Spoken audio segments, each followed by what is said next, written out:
welcome to Highway 30. I'm Amy. And I'm Sarah, and we are here to help you get creative. Yeah, today was an adventure in something new. I decided to make a sign for my mother-in-law. She loves gardening, so we found a cute little saying, did a stencil, of course, and I made a frame for it. So this would be the first frame that I've made. It was a lot of fun, and there will be more. There will be more. I got this really cool, what did I get? A router. I got a router.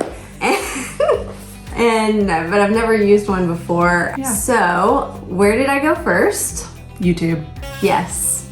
And I found an awesome video that gave me several tips. Stumpy Nubs. Stumpy Nubs. Yeah. He's our man. Great name for a channel. But Yes. he has a lot of woodworking videos out there and made it really simple for me to know, because you have to go in a certain direction against the grain or with the grain. See, I can't even remember at this point. Well, and there's lots of stuff out there, but some of the videos, it's not a beginner video. It's not, we just needed some basics, and this was great. So. We'll link that video below. Yeah. This is by no means going to be a tutorial on how to use a router. This is going to be the adventures in first-time routing. yes. Right. Mistakes in routing, maybe. Yeah. Lessons learned. So let's get into it, and I hope you enjoy this adventure. Let's go. Bye.